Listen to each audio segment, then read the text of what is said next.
YouTube! Welcome back to my channel ulit. So for today's video is wala akong maibang mayu content. Kaya ang gagawin kong content ngayon is magtatanong ako dito sa mga kasama ko at sa mga kasamahan ko rin sa kabila kung magkano nga ba yung sinasahod nila dito sa Kuwait ngayon at ilang taon na nga ba sila dito. Kaya let's go! Madam! Ilang taon ka na sa Kuwait? Ilang taon ka na sa Kuwait? 7 years. Magkano sahod mo? 160. Ilang taon ka na sa Kuwait? Magkano na sahod mo? Ilang taon ka na dito at magkano sahod mo? 2 taon. Tapos magkano sahod mo? 120. Ilang taon ka na sa Kuwait? 7 na ata.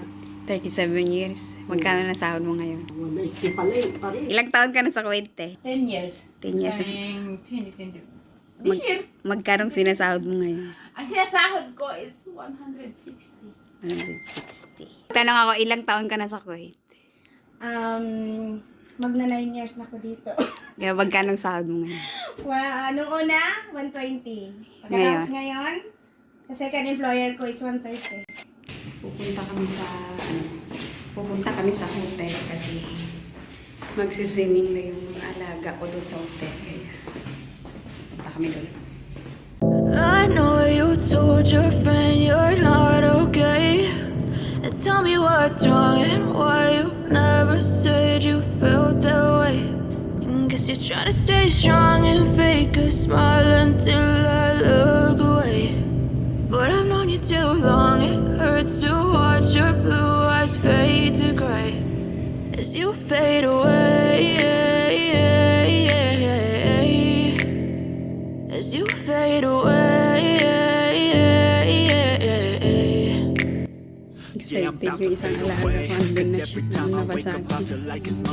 Something's going wrong with all the chemicals up in my brain. All of a sudden I don't look at anything the same way. Got a build up of my thoughts sitting in an ashtray. I'm sorry that I'm so inconvenient, okay. Be me and I'll stay out of your way. I can see the way you look at me, I'm such a disgrace. I never really asked to be brought into this place. You wanna love me? Well then baby I have a taste. All the highs and the lows, no you'll never be the same. I don't really wanna hurt you but I can't control the pain. If you're sticking by my side, maybe we could be okay.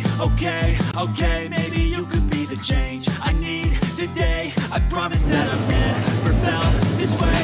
I really hope that you will choose to stay through all the pain. I know you told your friend. At dahil hindi nga ako busy ngayon, kaya naisipan ni Amo na ipabisita sa akin yung nagtatrabaho dito sa bahay. Kasi ando siya sa hospital ngayon at na-operahan siya. Dumaan muna ako sa supermarket dito para bumili ng juice niya. Kasi hindi pa daw siya pwedeng kumain, mga ano lang daw. Liquid lang daw ang pwede. Kakatapos niya lang kasi ma-operahan. Dito pa yung apple. Tignan natin ang dalawa. Ayan. Tsaka apple juice. Yogurt. Baka mangga na lang.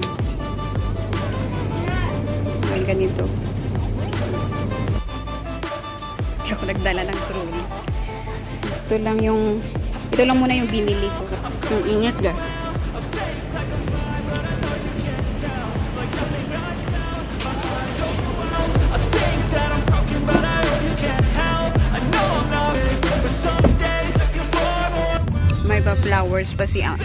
May pa-flowers pa si Amo.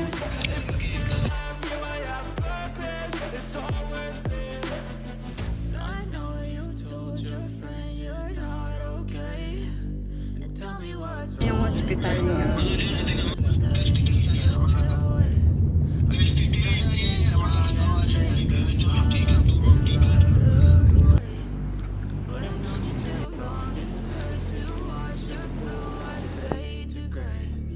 as you fade away. Hindi masakit.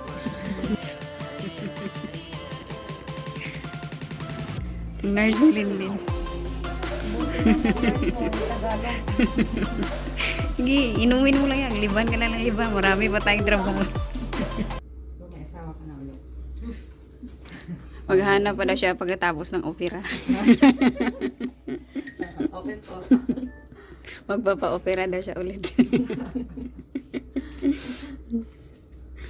Adik sa open. Puro butas na dyan. Okay, okay po. Normal naman lahat na. Normal na kapag 38. May lagnat siya.